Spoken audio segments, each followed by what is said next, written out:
cybersecurity has always been an apprenticeship, okay? It's always been an apprenticeship. It's not a skill that is just kind of like learned off of books. Like, you work with a lot of people. I've learned a lot of stuff from other people. And there's a lot of repeat work that you do over and over and over again, and it gets better every time you do it, right? But we don't have people that are sticking around long term to be able to cultivate that apprenticeship model anymore, the way that it used to be. So if you've got 2 years here, and you've got another year here, and 2 years over there, it looks like you've got good experience at very large, reputable firms, and you were part of, their cyber team. But if you took that person as an individual and you said, okay, well, let's look at your own personal depth on something, right, related to these topics, I find it sometimes lacking. And I think that that's the shift that needs to be made, is that we've got to bring back the apprenticeship model a bit more. We've seen that apprenticeship model, like if you look at some of the other countries that are ahead of us in tech development, and they're moving faster than we are. Everywhere you look, the apprenticeship model is intact.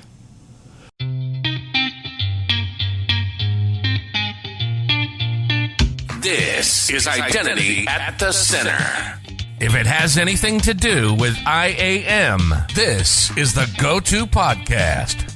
Now your hosts, Jim McDonald and Jeff Stedman.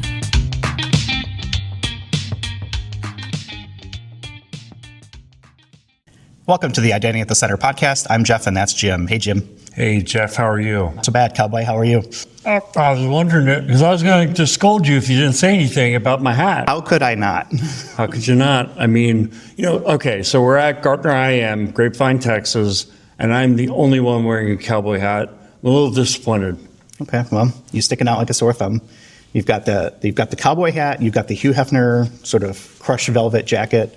You definitely look... It's like a smoking jacket, right? But out of Deadwood or something like that. Yeah, well, that's my jam, We did talk about it with Head last year. By the time people are hearing this, I mentioned that because you looked like a dealer in that one, and we got a little bit of that in the very beginning. I always say, I just want to blend in. You're doing a terrible job of blending in. Yeah, exactly. So I want to say thank you for Gartner for having us. We're going to be speaking tomorrow, so it'll be in the past at this point.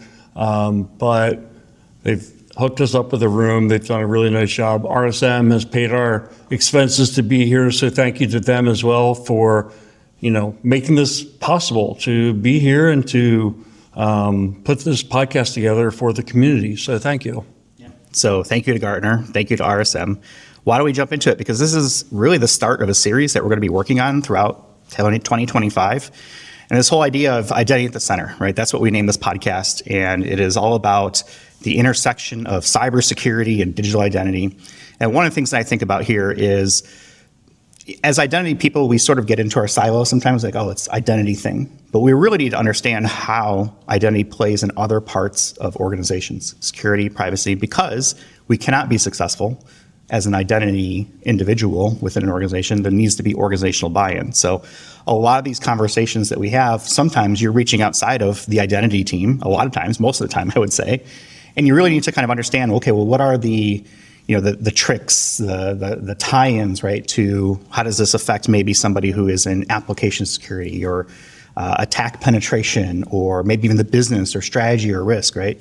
So the whole idea here is we're going to put together, over the course of 2025, about 10 episodes where we kind of pull together these ideas and say, okay, so this is the Identity at the Center podcast.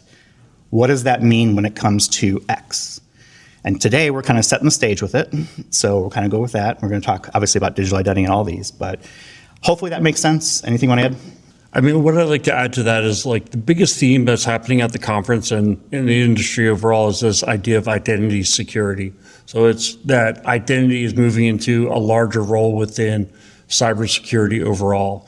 And so I had an interesting conversation with a few folks yesterday where it's like, all right, the industry is kind of heading to this identity security route. A lot of clients are still fighting the ABCs and 1, 2, 3s of role-based access control, gave their authentication house in order, giving privileged access management. And that's great. Like if that's where you are, that's where you are, and get those things fixed. But this is where the industry's heading. So even if that's where you are, pay attention to this, because a year or 2 years down the road, this is where you and your organization are going to be. This is where you're going to be making your investments. So start boning up on it now. Yep. It's important to be well-rounded, and that's kind of what we're trying to do here. So we have partnered up and buddied up with our friends at RSM. We have a lot of really smart people that we work with. So we're going to talk with some people from RSM. We're going to talk with maybe some clients that you and I work with throughout the year, and probably others and experts in specific domains to kind of help tie this all together. So hopefully by the end of 2025, we'll kind of have this curriculum where people can kind of go back and look and say, okay, identity's at center. What does that mean? And how does that relate to some of these other topics? So let's kick it off with the man, the myth, the legend. He leads our security and privacy and consulting practice here for RSM. I want to welcome Tauseef Ghazi. Everyone just calls him Ghazi, so welcome to the show, Ghazi. Thank you, guys. It's such an honor to be here on the podcast. You know, I'd say that it's not my first time. I've been behind the scenes probably at least 3 or 4 times. So I was really privileged and honored this time around to get to come and actually speak to both of you. So thank you for inviting me. So the first time, technically, I think that you saw us do our thing was at a Gartner conference a couple years ago. And we were doing some things, and I think it was probably in Vegas when we were doing that. And it's like, all right, who the heck are these guys? What are this podcast all about? What's going on? And then I think you hopefully started to see, it's like, oh, we're talking to really intelligent, smart people in the business. We're having conversations, not presentations, and really kind of getting to the crux of things.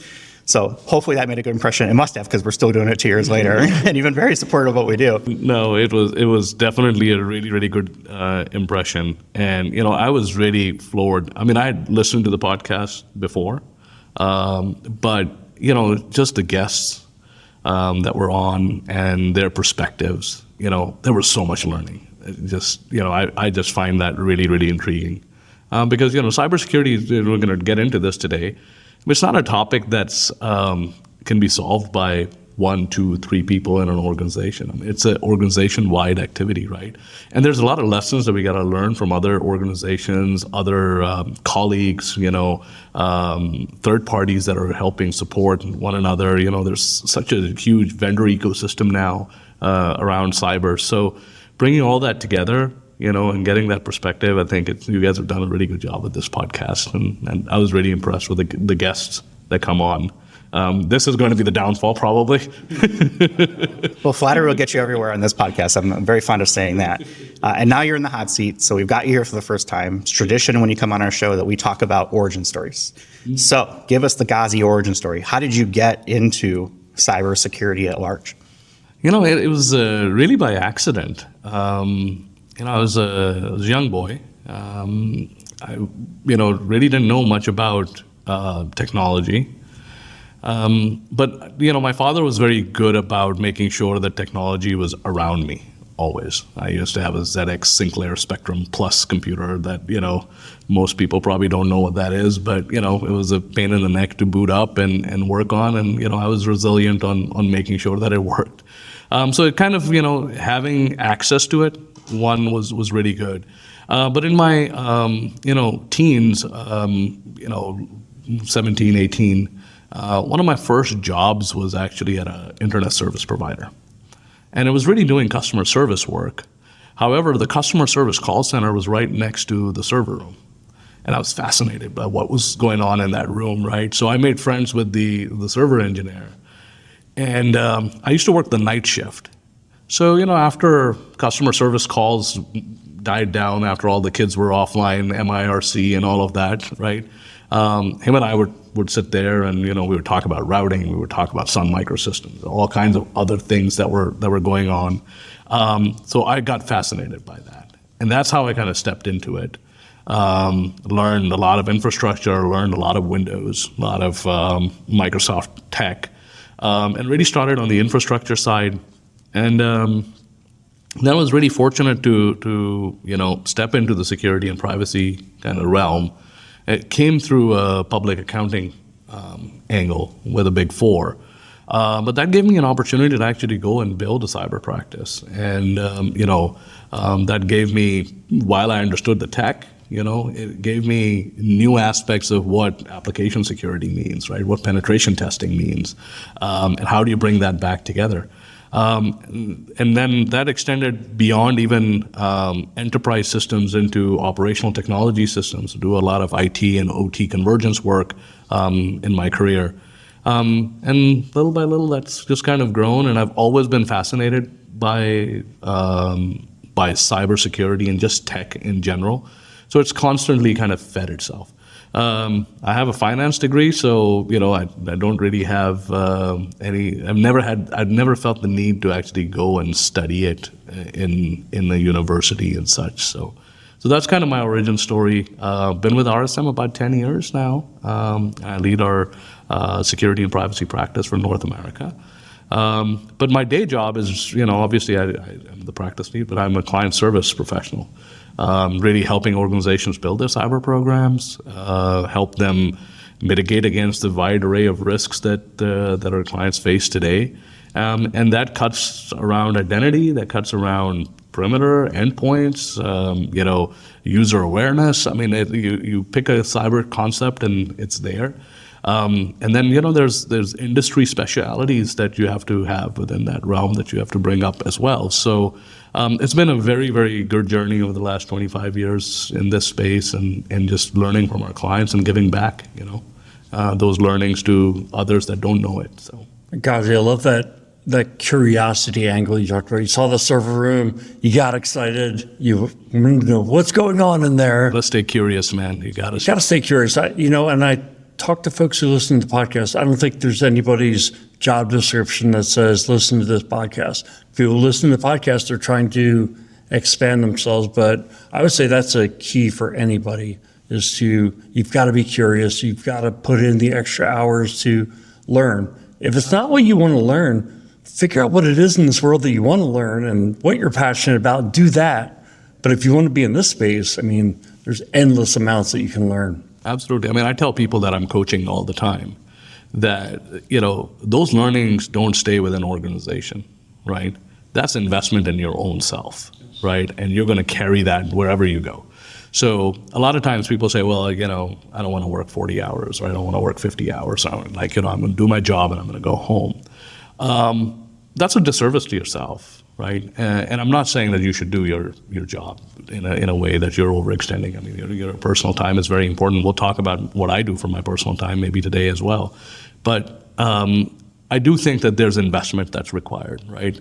And bring it back to yourself always. So stay curious and invest in yourself. Stay curious, and then you'll hit the pinnacle of your career being on the Identity Center podcast. There you go. Made it. So let's talk a little bit about some of these planned episodes we've got coming up over the year. We're kind of starting this overview at the digital identity level and sort of the overarching kind of vision of that. But we're also going to talk about things like strategy and risk, compliance and governance, architecture and engineering, application security, attack and surface management, secure cloud, detect and respond, resilience and recovery. Resilience is a big one that we're hearing here at the Gartner conference. And then, of course, emerging technologies. There's always something new on the horizon. I know I just kind of threw an awful lot out there. Are there any things that kind of jump out of your mind? It's like, okay, these are the things that are really kind of top of mind for you right now. They all are top of mind, Now, some more so than others, right? But I think the important part is that the reason that, when we were kind of orchestrating this with you guys about the episodes is because you need every single one of these things to kind of work together, right? And identity ultimately is at the core of everything, because you can't do strategy and risk if you don't, manage identity workflows properly. You can't do governance and compliance if you don't manage identity workflows properly. You can't do application security if you don't manage identity workflows properly, right? So whether it's cloud, whether it's attack surface management, whether it's threat management, emerging tech, we talk about AI now, or, people were talking about blockchain forever, right? Tomorrow it's going to be about agents in the space of AI, right? And how there needs to be rigor around that. That's going to be another ID that we're going to talk about at some point, right? All of that cohesively, right, has to be on top of mind for every CISO. Like they're contending with all of these. A lot of times, you talk to a CISO and you're talking to them about identity. But if you think about what a CISO thinks about when they're sleeping at night. They sleep? One, they don't sleep, but what are they thinking about? I mean, they're thinking about compliance and governance, and they're talking about architecture and engineering, right? They're talking about resiliency, and they're thinking about resiliency of their organization. That's why they lose sleep, because, are they resilient or not? So you kind of bring all that together, and it's very hard to dissect this in one go. And I think giving it some time and understanding that there's all these different pieces, but they all have to come together. They have to work together. And that's how I think about my cyber team here at RSM as well, that we have specialists in each one of those areas, right? I'm not an identity specialist by any means, right? I'm an operational technology specialist. That's what my bread and butter was. But you need engineers, right? You need identity professionals. You need penetration testers. You need, operations managers, right? You need governance and compliance specialists and strategy specialists. So all of that, has to come together. And I think that's the big hill that everybody has to climb right now, is that, and it's not one thing. It's which people talk about whacking a mole, right, or what that is. It's always because it's so many of these things. But I think that if you're organized about it, you can take credit for multiple things, right? If you engineer things correctly, right? If you structure your applications correctly, then you've got benefits on other sides that you can take. Governance compliance is a great example of that. If you've got to comply with NIST on one side, you got to comply with the plethora of other requirements, that might be required for an organization, PCI compliance or CMMC compliance or whatever that is, right? Healthcare compliance. You do it one time, you should be able to take credit for that, because access control is everywhere, right? Change control is everywhere. And I know that we'll talk about that in more detail, but I think about these episodes and the structure of some of these topics that you just talked about, Jeff, as something that is really interrelated, but at the same time needs enough time and attention to be kind of dissected by themselves, right? So they have to stand on their own, but then they have to come together as well. So we're hot right now. When I say I mean digital identity and sort of this business that we're in, this vertical or industry, whatever we're going to call it. Why do you think that is, and why is it getting heat now? You mentioned some things like compliance and security and risk, but identity's been around for a long time. But now we're starting to see, it's getting a lot more top of mind. It's being paid more attention. We're seeing more investments in it. Why do you think it is now? Is there something that's maybe changed within the last couple of years, or is it just this is the normal evolution of kind of how you've seen maybe waves come through cybersecurity at large? Well, I think that the change happened 10 years ago, maybe even more. What's done over the last 2 or 3 years is I think acceleration, right? And I'll talk about that in a minute. But I think before that, why is identity hot? I think that's a really critical question. And I think we started this conversation about why are we talking about identity and cybersecurity together, right? They've always been together. There's never been cybersecurity without identity. There have been times where identity has been carved out from cybersecurity because it's a massive endeavor, and there's a business enablement component to it that you've got to work through. But why is it hot? Think about what hackers do today, right? It's credential theft, right? It's bypassing authentication, right? It's impersonation. It's session hijacking. It's man-in-the-middle attacks, right? It's exploitation of token systems.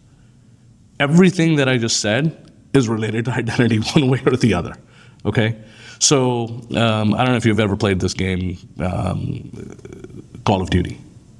If you play Call of Duty, there's a play mode called Warzone, right? And in Warzone, you kind of see this perimeter, right? And then over a period of time, that perimeter shrinks and shrinks and shrinks and shrinks, right? And it gets to a very, very confined spot till the time the last man is standing. That's how I think about identity, is because that perimeter has been shifting, right? We used to have perimeters. We had defined perimeters. We knew what they were. And then we went cloud, right? And as we went into SaaS applications and cloud environments, we lost the control of the perimeter, right? So it started coming in. So then you had to go to the next thing. What's the next thing? Well, how are you going to protect it? Well, identity becomes naturally the place. Well, then we added remote workforce, right, through COVID. Well, that accelerated. We also added bring your own device, right? So that's accelerated. So you have to kind of start seeing all of these things that happened in the last, and all these things happened in the last 10 years. And that's accelerated the conversation and really put identity at the forefront because honestly, what else are you going to do? How else are you going to protect your environment, right? If you can't protect it by making sure that identity is at the center of it. So I think that's what's changed in my mind. I don't think identity has become more important. I think it's just become more visible to people clearly on what that is. And then the technology stack has changed. Like what you could do with identity 10 years ago, right? You can do so much more today, right? Whether it's role-based access control or secrets management and things like that. There's so much more there to dive into to get a better security profile of your organization and get better protections. Yeah, you touched on this a little bit, but so when Jeff and I came up with the name of this podcast, it was like 2019. So the idea of identity security hadn't even been thought of at that point. But in terms of what we were thinking with identity at the center is identity should be at the center. I think right now, or back in 2019, it was silos. Now what you're hearing more and more folks come on our podcast and they're like, because identity is at the center. And they're like, oh, that's kind of funny. I'm on the Identity at the Center podcast. But I also think our industry can be a bit of an echo chamber. Like, it's identity at the center. We're in identity. Go identity. Everything's identity. And I hear terms like identity is the new perimeter. People are saying that a little bit less, but I wonder when you hear that term, identity is the new perimeter, and maybe you just touched on it there with like that analogy of the shrinking perimeter. What is that? Is that what you're kind of getting at with the identity is the new perimeter? In other words, you can't trust. I think the old perimeter, the idea was, you have this crunchy shell and the soft inside. That was what people used to say all the time, right?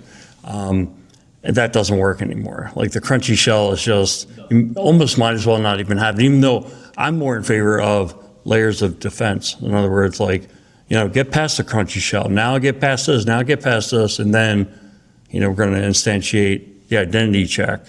But I also kind of feel like, man, this is like a spider web. It reaches out into so many areas where identity is now part of your logging mechanism, where you can start to use behavioral analytics, where you're watching who's coming in and you're tying it all back to an identity, or it looks like somebody's been compromised. Maybe somebody's laptop has been compromised, and that shows up in X number of vectors, but a lot of them are identity-based. So when you hear identity is the new perimeter, what of that resonates, or kind of what comes top of mind to you? Yeah, I mean, it's all of that, right? For me, it's really challenging to figure out where to put the controls, right? As a cyber professional, that's the fundamental job, right? Is that where are you going to put the controls? So the analogy that I was sharing from this game, right, where the perimeter is shrinking, that's what's happening over the last 15 years. We've seen that perimeter shrink, right? You had edge computing and edge protections. They've kind of dissipated, right? Then you go inside and you say, okay, well, maybe it's on the application level, right? I need to put that. Well, that didn't work out really well, right? So much compromise happened in the application security space. Then you can go on the endpoint level, right? But endpoint still has the challenges of what you said, right? What access should you have, right? And what is you as a person, what should you be granted access to? So you start looking at all of those challenges. I mean, we've had PKI infrastructure used and, public-private key infrastructure used forever, right? It wasn't easy to use. So it's shrinking, becoming more and more difficult to manage. And ultimately where you settle down is that, okay, well, I think it's the individual. What is the access that you need to do your job, right? What are the resources that you need access to? What are the 2 or 3 things that you need to have to validate or verify that identity that it is you, right? And, is it going to be multi-factor authentication and all of that? And, or it's going to be a, YubiKey and, you're going to have tokens and other things to support that, or it's going to be a text message. Whatever the vector is that you're going to use, it's still coming back to the person, right? Or all the non-human stuff, right? It's my phone, it's my laptop, it's my IoT device that's sitting out there, right? But you have to take that in connection with the proliferation of those devices. I can't tell you how many people I know that walk around with 2 phones, right? They've got a laptop, they've got an iPad. So each person, if they're walking around with 4 devices, right? That's a lot, right? To work through. So for every single human ID, you have, 4-fold. I would say even probably more once you get servers and desktops and all kinds of other peripherals accounted for. It's a massive endeavor to work through. And there is no control point other than the identity of that device, of that person, for you to put any sort of control on. Right. And that's where it's been very difficult, actually. That's been challenging for CISOs in general for our clients, is where does that start? Yeah, you're hitting on a very interesting point about the control point and understanding access control and what it means. Because, you can say, all right, we're going to rely on identity as the kind of the final perimeter to whatever, our data or our application. But what does that mean? Identity is, how did that identity get created? How's it authenticating? How's it being monitored? So there's all these controls on top of, identity is just one word, but it means all these different things.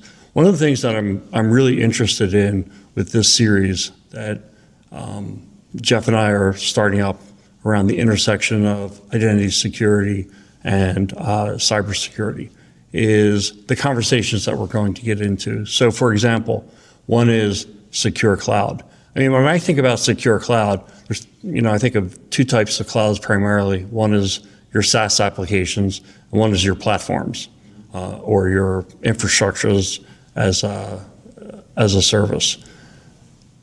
Really, what can you manage as an organization from a security perspective with those applications? Primarily, when it comes to SaaS applications, all you can control, there might be some configurations, but it's your identities. Who gets access to what, and then what authentication do they go through if you're setting up your IDP. If you're talking about platforms, there's more, infrastructure as a service, there's more that you can manage, but identity is probably still the key one. When you talk about resilience and recovery, that's another conversation. One of the things that gets me jazzed up about that is, I kind of feel like I did a disaster recovery plan a long time ago, and it's like the Active Directory, on-prem Active Directory was like, could we restore that? Well, okay, check, move on to the next thing. Now it's just such a complex web that needs to be up and active before you can access anything. So these conversations, I think, are going to get really interesting. Yeah, for sure. Resilience one is I'll just pick on that one. It's not about the business continuity plan anymore, or it's not about emergency management. It's how quickly can you recover, right? How quickly are you going to get back on your feet? And what's the loss, right, associated with it?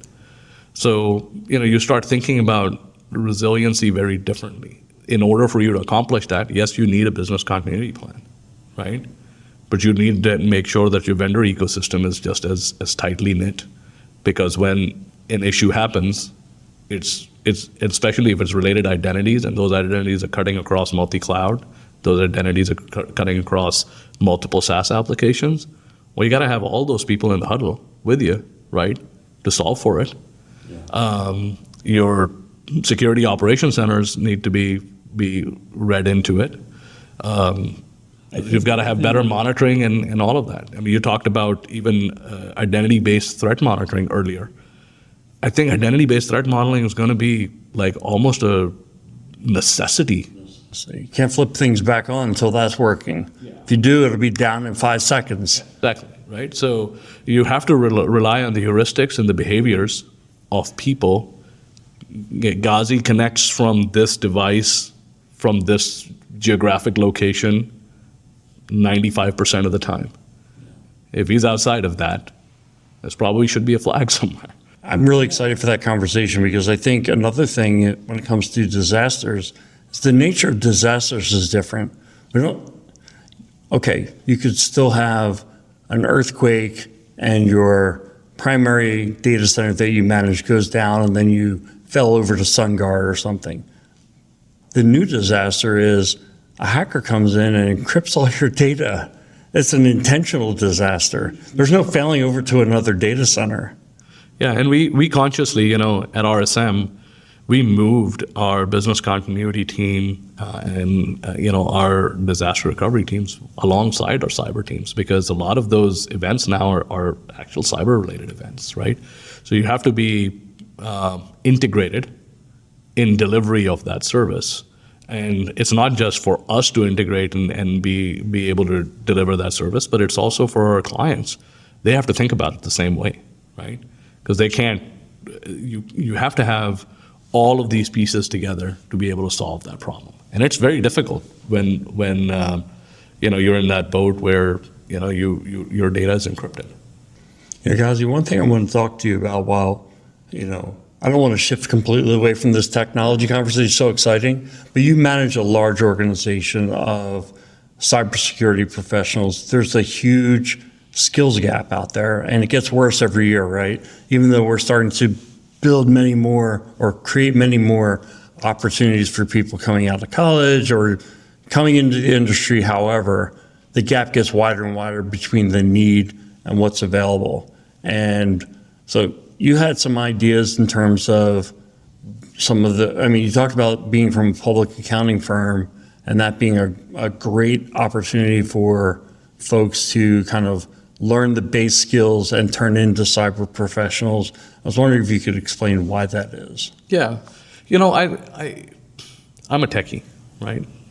And I believe in engineering, and I believe in the bits and bytes of everything that we do. However, over the last 25 years of being part of cyber practices and running cyber practices and really helping clients stand up their, operations and programs, you need, people that can do penetration testing, and people that can do cloud engineering, and somebody that can do, infrastructure as code, and somebody that does CI/CD pipelining, and all of those, right? They're all required. But there's also a general lack of, kind of lifting and shifting. So one of the things that, I've found very helpful throughout my career, and this is again by accident that this happened. When I joined a public accounting firm, I actually didn't understand what I was doing, right? Holistically. Like I joined a cybersecurity practice, but a lot of the work that I actually did wasn't really cybersecurity. It was really controls work. And that was just the nature of the market at that time, right? Sarbanes-Oxley was new. Everybody wanted to talk about Sarbanes-Oxley, right? But if you think about those type of compliance requirements, what is it talking about? The fundamental very first thing it talks about is access control, right? So you have people that are getting schooled and trained in the basics of access control, basics of program management, basics of change control, right? Basics of resiliency, like backups and operations and how you're going to make sure that your environment is resilient. So is there a skill gap? Yeah. But there's also people that can shift, right? And can be skilled up. Not everybody needs to be your, high-end engineer in this space. There's a lot of work that needs to be done. And it's everything from policy writing to making sure that compliance and governance is in place, right?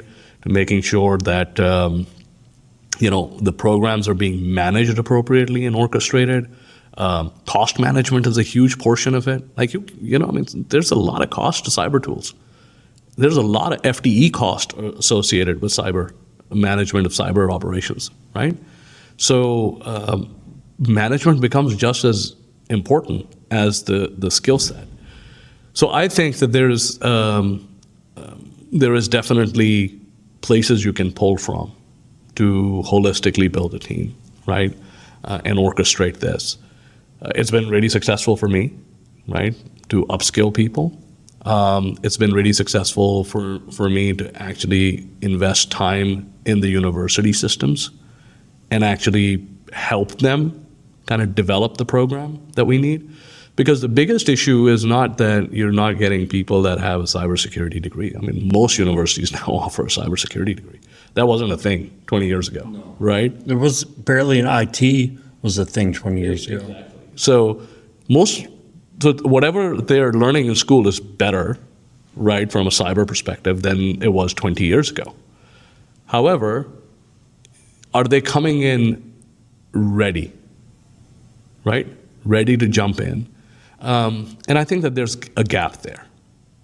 So right now, my work with some of the universities that I recruit at is trying to get people more ready for the actual work that needs to happen. And the actual work is around the 10 things that you, Jeff, talked about at the beginning, right? It is around application security. It's around secure cloud. It's around detect and respond, right? It's around resiliency and recovery, right? But are they touching this at a topical level where they just know the concept, or are they getting any practical experience with it, right? And that's been the biggest challenge. The other thing that goes alongside with, and this might be a little deviation from your question, but it's skill set related. The shortage in the market, then you get people to move around. But cybersecurity has always been an apprenticeship, okay? It's always been an apprenticeship. It's not a skill that is just kind of like learned off of books. Like, you work with a lot of people. I've learned a lot of stuff from other people. And there's a lot of repeat work that you do over and over and over again, and it gets better every time you do it, right? But we don't have people that are sticking around long term to be able to cultivate that apprenticeship model anymore the way that it used to be. So if you've got 2 years here, and you've got another year here, and 2 years over there, it looks like you've got good experience at very large, reputable firms, and you were part of their cyber team. But if you took that person as an individual and you said, okay, well, let's look at your own personal depth on something, right, related to these topics, I find it sometimes lacking. And I think that that's the shift that needs to be made, is that we've got to bring back the apprenticeship model a bit more. We've seen that apprenticeship model, like if you look at some of the other countries that are ahead of us in tech development, and they're moving faster than we are, everywhere you look, the apprenticeship model is intact. So that's what my, I guess, soapbox is, that I really struggle with that one. Yeah, but I mean, that's a big part of, developing people. It's not only the long-term benefit to the organization that person is going to really appreciate and start to build their career. And I think we have this concept at RSM of the boomerang people. So it's like people who go out into industry, work 3 or 4 years, they come back, now they've got some new skills and experiences. But I do agree with you, the 1 year, 2 year, it's kind of like you go somewhere at times start to get rough. If you stick it out, that's where you really build your mettle, is going through the hard times. I mean, I think that's a life skill, right? You learn more from the hard times than from the easy times. You guys have been doing the identity podcast since 2019, but you've been doing identity work way longer, right? And I bet that even in the last 2 or 3 days, you've probably learned a thing or two that's new, right? And it's always evolving. And you're probably going to go teach that to somebody, whatever you've learned, And that's what it's all about, right? So keeping teams together, and I think building that apprenticeship model, whether it's a consulting business or whether it's a, you're in the industry and, you're kind of running your own operations, it's required either way. So, yeah, I mean, one thing I did want to kind of pull out of that conversation was that, it's kind of the working with the frameworks, understanding the frameworks and the access controls. So the access control, the frameworks are designed to help you meet the access controls, right? So it's going in and taking a NIST cybersecurity framework questionnaire and kind of like working through that. And I think you mentioned it gets better. The more times people end up doing it, they understand it more. Now when they go to a position where they're applying that framework and building a program around that framework, those pieces are really coming together. Yeah, and I think it has additional benefits as well, right? A lot of cyber stuff still gets pushed down because of compliance requirements, right? Or governance needs and things like that. So some of that actually helps you work out, hey, here's what the operational things are, right? Here's the tactical things I've got to do. But why am I doing some of these things, right? And if you understand the control side of it, you understand the auditable side of it, right? Versus the actual, the work that needs to be done, I think you can be a better consultant. You can be a better internal specialist because you understand both sides of the house, right? I don't think I had appreciation of that till much later in my career. I did not like doing the control work, personally. I was like, I'm a cyber professional, right? I can architect a network for you, right? And do a pen test for you. Why am I doing this other stuff? But you realize over a period of time that you still have to, at some point, justify those things, right? You still have to be compliant with certain regulations and so forth. And by understanding the infrastructure side of it, you know what that difficulty is. You come up with newer ways or better ways to solve for the compliance challenges you have, because now you understand both sides of the world, right? So bringing those two things together, it's really hard for people, because compliance is boring. It's really boring, right? But it drives a lot of budgets for security, right? For organizations, even for identity. A lot of big companies, they do what they do because there are compliance requirements that they need to follow. Especially in certain industries. I mean, that was my background. I was in identity, doing a lot of engineering, program management, but in the manufacturing industry where it wasn't as heavily regulated, especially I was working on a lot of CIAM stuff. Mm-hmm. I ended up in the financial services industry doing internal as well as banking and the loan operations.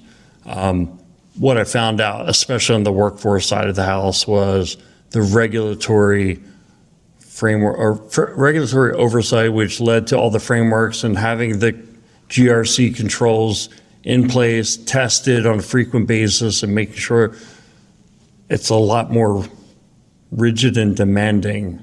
And if you don't take the time to understand that, and I had to kind of learn trial by fire, if you will, but I mean, it's foundational, I think, for identity as you move up into more advanced leadership roles. Yeah. And it's only going to get complicated with hybrid cloud environments, right? Because what is inherent in the cloud environment that gives you those controls, right? What is it that you need to build on top of that?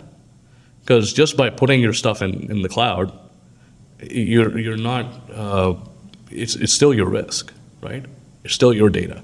It's still your problem, right? Ultimately. So sometimes I find it naive for people to say, okay, well, yeah, it was in Azure and Azure's giving me these control points, right? Well, is it configured for that, right? If it's not configured for that, then you're not going to get those control points, and the auditor will come and will find you weak in those, right? We'll talk a little bit more about AI, but I kind of feel like this is one area where if we put AI in charge of making decisions about our access, we may have a harder time tracing it back to, okay, was the right decision made? Was the right information provided in order for that decision to be made? But I don't want to divert us into the. I did want to add one thing real quick, because I think it's related to what we were just speaking to. One of the things that I've been really contemplating is, so the large companies, right? Generally, there's a lot of conversation around identity at those companies, right? We deal with those clients all the time. You guys deal with them. I deal with them, right?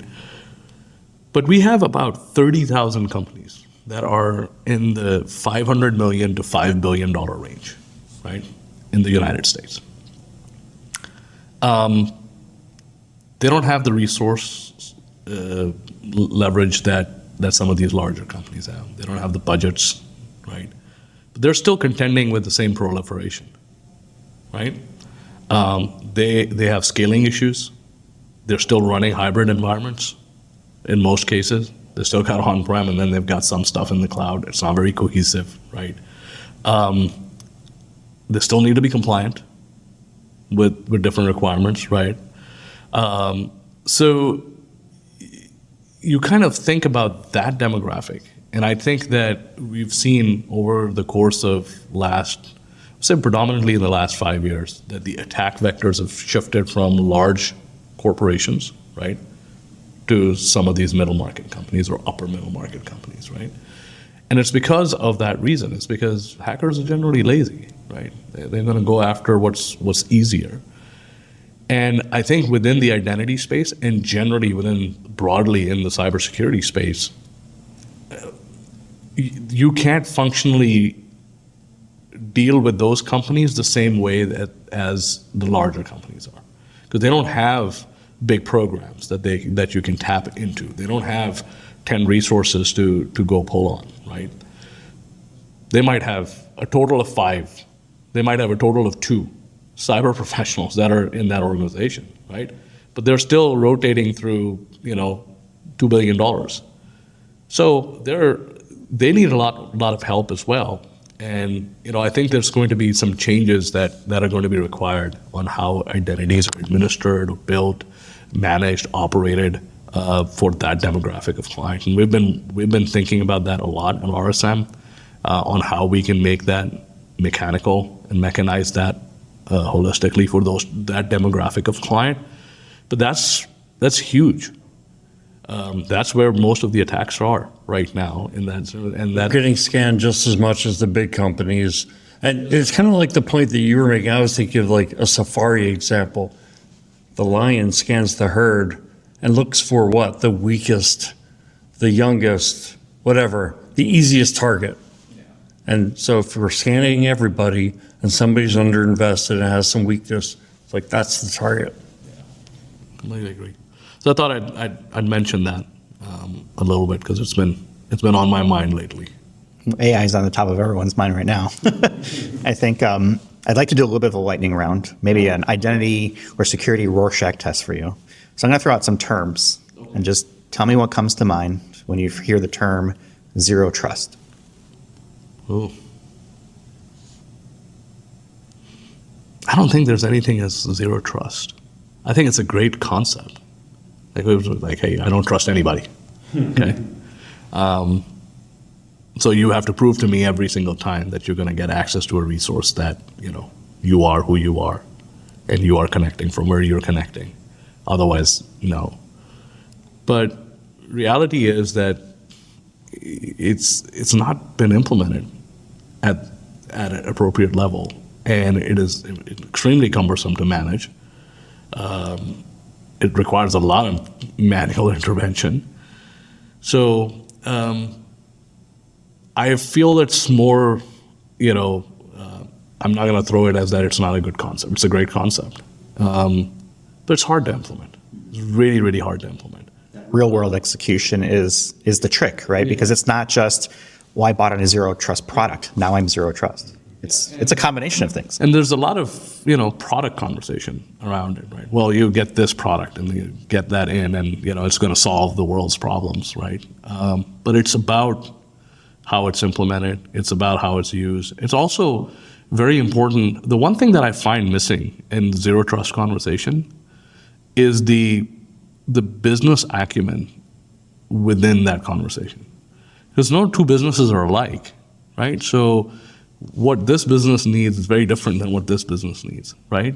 And the way that they access things is very different than the way that they access things, right? And the frequency of the access is very different than the frequency of the access.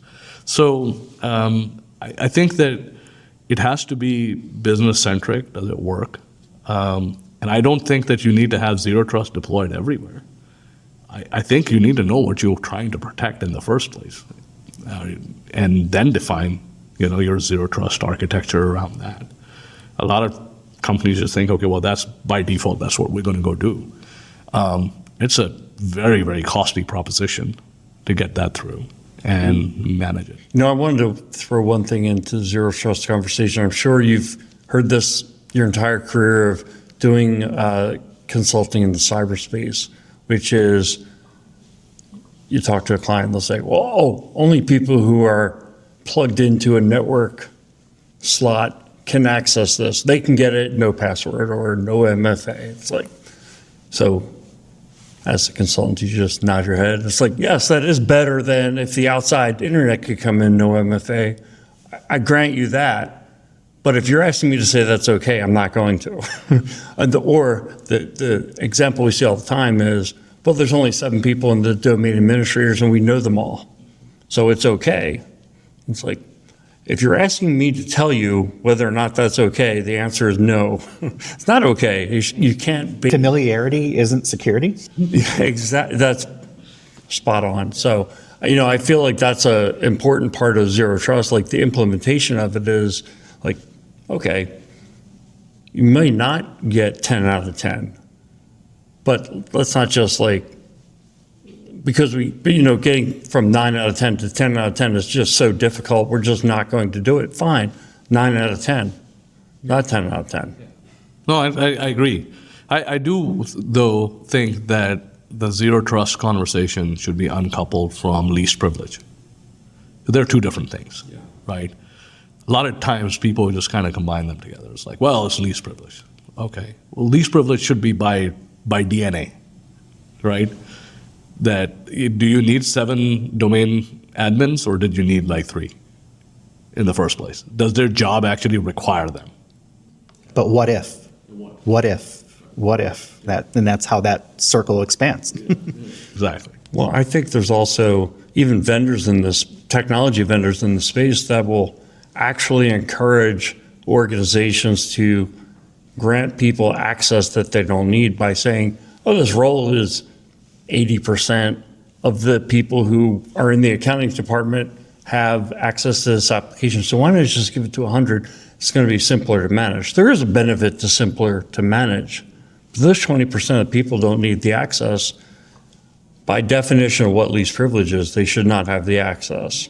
So I don't know, maybe I'm just fighting over a principle, but I think that's what it comes down to a lot of times is like, hey, there's just so much to manage that you have to have these trade-offs to say, all right, well, bundling this into roles and maybe people get more access than they need becomes more secure because it makes it more manageable. I mean, you always have to hedge risk, right? That's basically the bottom line is that you may have to make smart choices based off of the cards that are in your hand, right? But you also have to learn from what good looks like, right? And what best looks like, and try to achieve that at the lowest cost point that you can. I mean, that's the name of the game, to be honest. So. All right, next one. Passwordless. What do you think of? That excites me. Passwordless, yes. I mean, why are we remembering passwords like in 2025? I want to have 48 different passwords for things. Said nobody ever.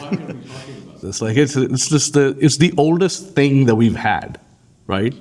It's Passwordless, yes, all the way. What do you think stops or maybe slows organizations from adopting it? Because this is a standard that the FIDO Alliance has really helped kind of put forward over the last couple of years, and it's there. It works. People are using it. What is the driver that a CISO needs to say is like, we're going to do this? I think CISOs are pushing. I've had a lot of conversations with CISOs where they're driving that. It's getting comfortable with the technology, right, that you're employing. It's getting comfortable. It's getting the board comfortable. It's getting the executive management comfortable. It's getting the regulators comfortable. Because how are you going to audit that, right, in a regulated environment? So if you don't have the standards for it today, you're going to create one, right?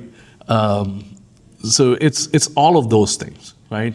And people get gun shy because they're like, okay, well, it's new.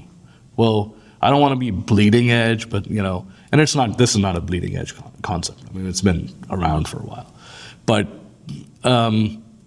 I think the adoption of it is really getting people comfortable with the idea that they don't need to know their password, right?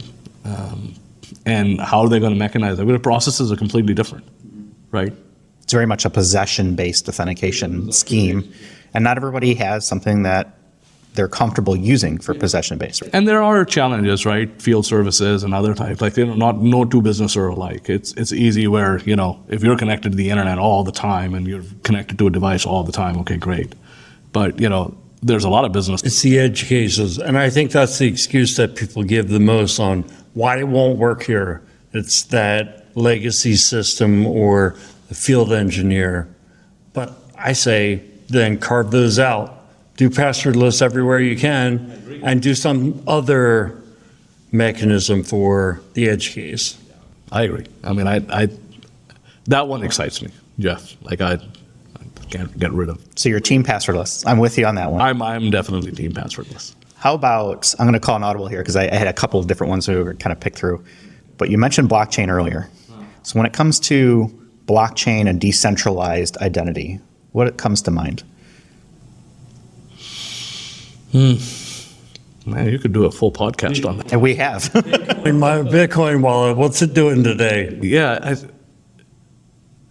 Do you know anybody who's using it today out of all your clients and people that you're working with? I do not. In fact, I would say there's a lot of innovation that is coming with blockchain. But it hasn't moved as fast as everybody thought it was going to move. At least that's my impression. Okay, I won't speak for companies that are actively building tools, technology on blockchain, right? But I'm a cyber professional, and I've evaluated based off of the number of requests that are coming to us to say, hey, we're implementing this new technology. I don't know if this is going to work for us. Can you come in and test it out? So far, there have been 0 of those requests, right? So it's not like there's a ton of them. There are some, right? And there's some really, really creative ones that you go into like, oh, shoosh, this is tough, and it's hard. Both from it is well orchestrated from a security perspective, right?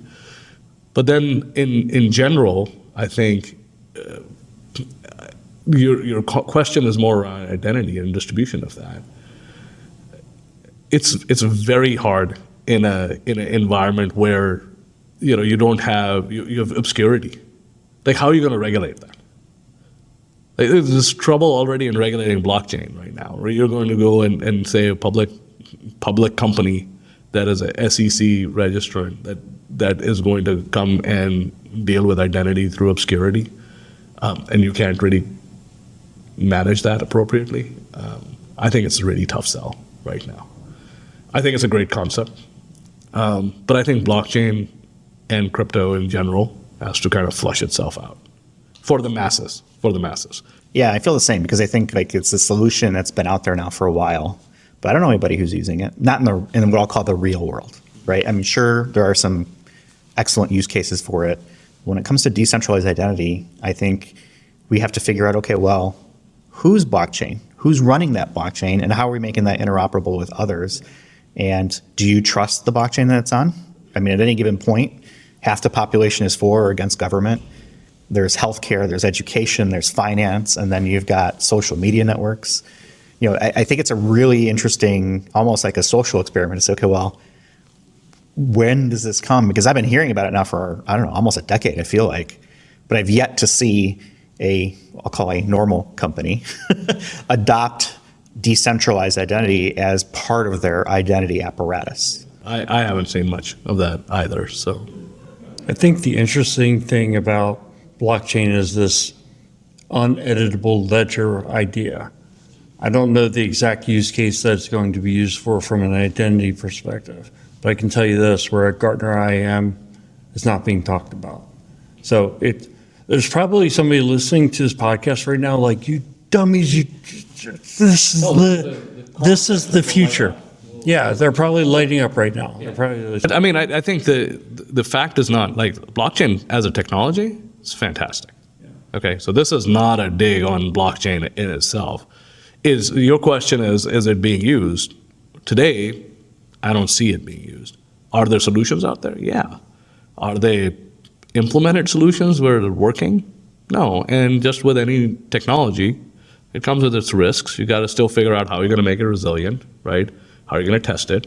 How are you going to make it auditably compliant, right? All of those questions still have to be answered. So I think there's work to be done there. Okay, last one. We kind of touched on it earlier, but AI.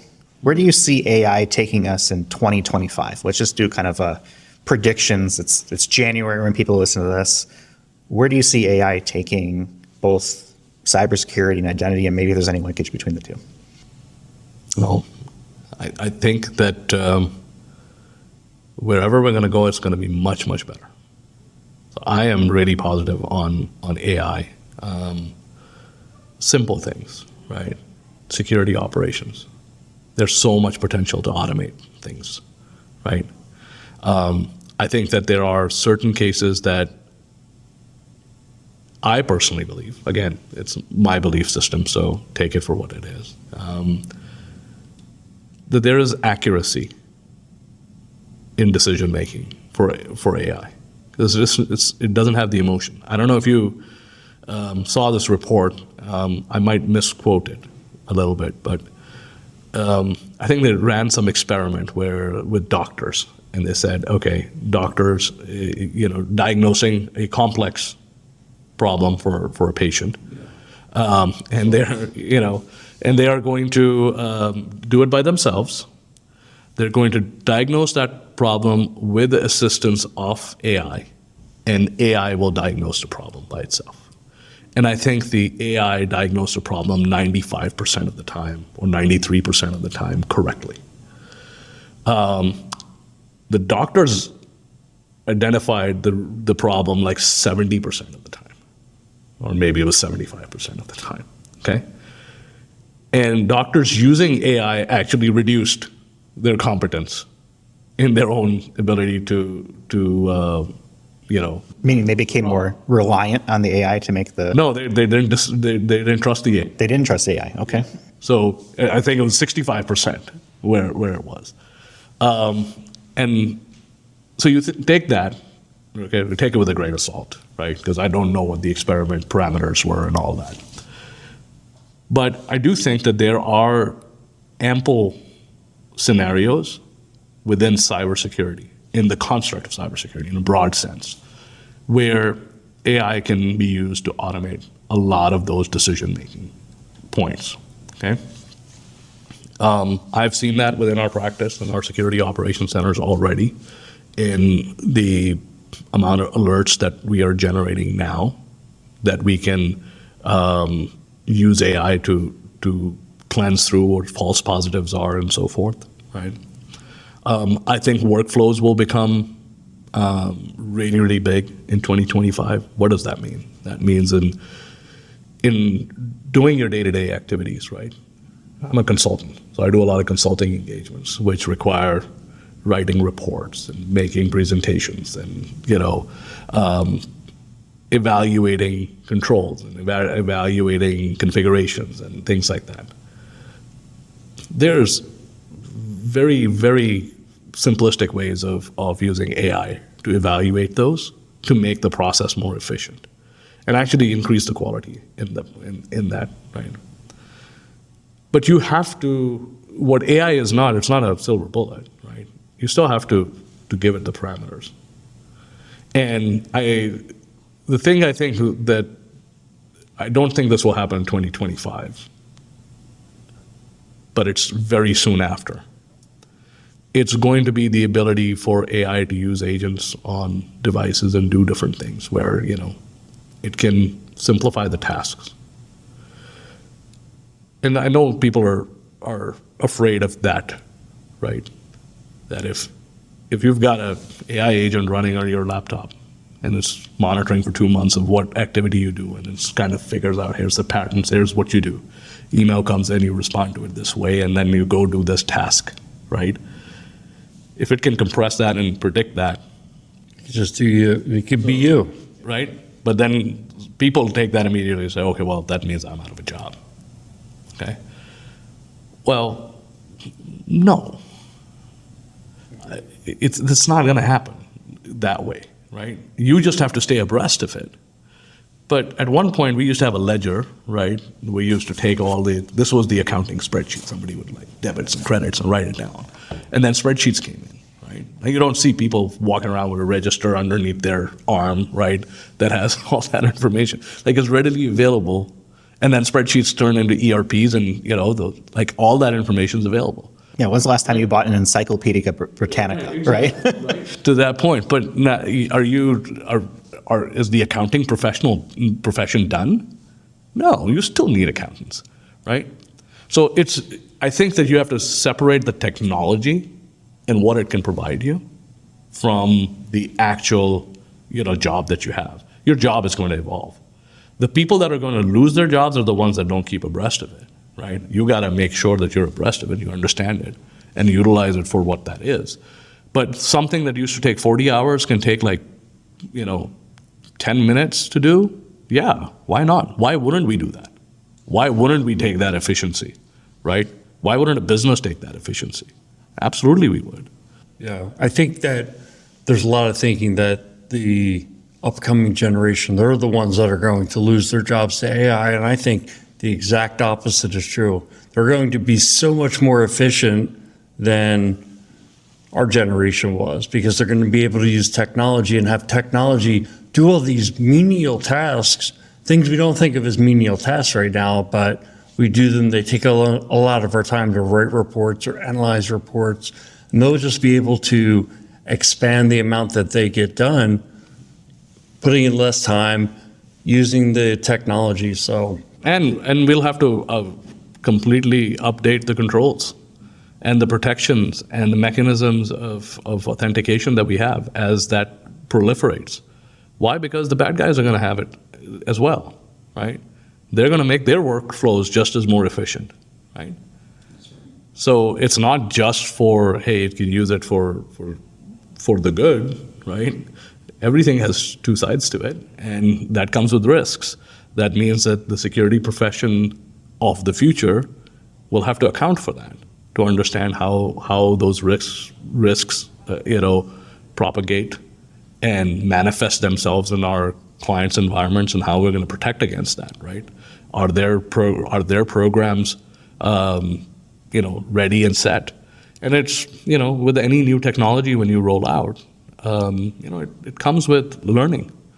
A lot of companies are experimenting with this, right? And there's some companies have the stance of saying, okay, their acceptable use policy is that thou shalt not use AI, right, for any work purposes. There's others that are like, okay, well, we're going to segment this portion off, that's where we're going to do it, right? And there's others that are like, absolutely, 100%, we're going all in, right? And if the all-ins there's a risk, right, with AI, what if it's not secure enough? What if our crown jewels data goes into our AI model and somehow it's able to... there's a lot of acceptable use conversations around that. If that doesn't happen, though, they're going to leave their competitors in the dust. They're going to get so much more done. The competitors could go out of business if they don't. I think you'll see this happening over the next few years where companies will cease to exist because they didn't transform themselves. And I think that that's going to be very, very prominent in the cyberspace, because we started this conversation about skills. We talked about gap as well of people, lack of talent that's available, right? Well, the solution to the talent problem is twofold, right? One is, okay, well, upskill other people, train more people, get more people interested in cybersecurity, right? Like I've got a 17-year-old daughter. I'm really passionate about, young girls being in the cyber field. I think it's a hugely rewarding field. I mean, it's three of us here, right? I mean, career-wise, it's been fantastic. This is work. Right. This is what I always think. Like, this is our job. And I love it. So other people should have that, satisfaction in life that, you can do something that's going to, take you somewhere and you're going to enjoy it. But, we nearly don't have enough, women joining the cybersecurity professional. I mean, it's better than what it was, but it's not anywhere close to what it needs to be. And I find that every time that I have, women in my team, the perspective is different, and it's so much, there's diversity of thought there, right? That allows you to be a little bit richer.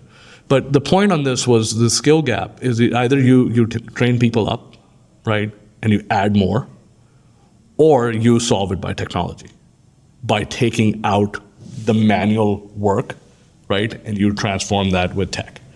And that's the work. And if that's the work now, if you look at everybody, because they're all short-staffed, if that's the work, well, AI is the one that's going to help you solve it. But you also mentioned the risk portion of it is that you can't have publicly available models, right? You're not feeding all the, corporations have to be very careful that most organizations in the future will have their own large language models, right? That are supportive for their own needs, so that their data, their stuff is in their own. Their data center. And then eventually it'll all be software as a service. Right, and then you will still need identity around all of that to manage that. So identity will stay at the center, I think, for a good bit of time. So that was quite the lightning round, Jeff. No kidding, right? Well, let's go ahead and let's shift gears a little bit. I want to talk some music. Ooh. Because I know that you're into music. Really We've traded some stories around it. Tell me about your inspirations, the music you create, your process. Are you available to edit podcasts? Tell me all that kind of stuff. I will gladly lend a hand in editing a podcast. I probably do a good job. What's your inspiration when it comes to making music? It comes from a lot of different places. It generally comes from life, right? But it comes from sad times, it comes from happy times, it comes from fun times, it comes from stress times. And it's I've noticed that the inspiration arrives weirdly. It's not like I'm actively sitting down to create something. In fact, most times I actively sit down and create something, it doesn't happen. You're trying to force the creativity. Yeah. But then I'd be on a plane, going from Houston to Chicago, and something pops in my mind, and then I need to do something about it, right? So I'll sketch out ideas whenever that happens. So, but yeah, I've been at it for about 25 years, I think. Mostly electronic music, kind of. It's a good, way to blow off steam. There's a lot of learning in that space as well. I find, the intricacies of chord structures and,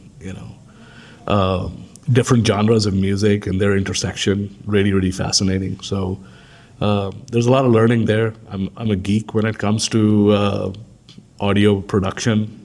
We were nerding about our MacBook 4s. Yeah, I just got my new Mac, so I've been I've revved it up to make sure that it's going to work. But yeah, I've got a full recording studio. I'll do it for myself. I'll have friends come in and they want to record a song or two.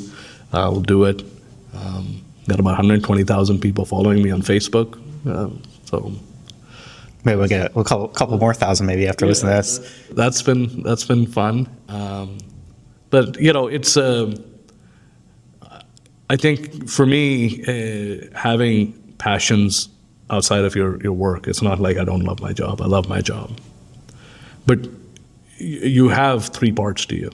It's the piece that you do for yourself, the piece that you do for your family, and the piece that you do for your work, right? And it's very hard to juggle, but I've noticed that anytime the cup is empty in one of those three, right, life is not stable.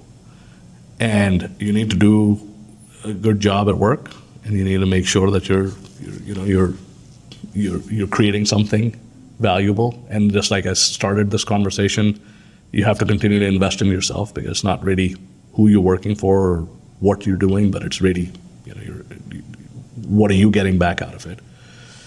Personally, the family is head and shoulders above all the rest, and then your personal things. And it could be anything, right? Your music, or you like traveling, or whatever that is. A podcast. Whatever that is, right? You got to have those three things in check all the times. It's that balance, right? I think what you're looking for it's the great warrior poet Thanos once said, balance in all things. Yeah. And then he snapped and half the universe disappeared. He was a badass, though. I think it's probably a good spot where we can leave it. This has been a really good conversation. I'm really excited for this series that we're going to put together throughout the year. And I think this is kind of a great starter, right? Intro. I always enjoy listening to you and hearing your thoughts and perspective on things. We're always kind of synthesizing data that we get from our different sources, and I think this is going to be a fun run that we're going to have here. So, and thank you for the support for the podcast that you've shown over the last couple of years. I know you all are passionate about it, and we are passionate with you about it, because I think it's such a good service to the community, the identity community, and then broadly to the cybersecurity community. Such a good resource for people to go and listen to, and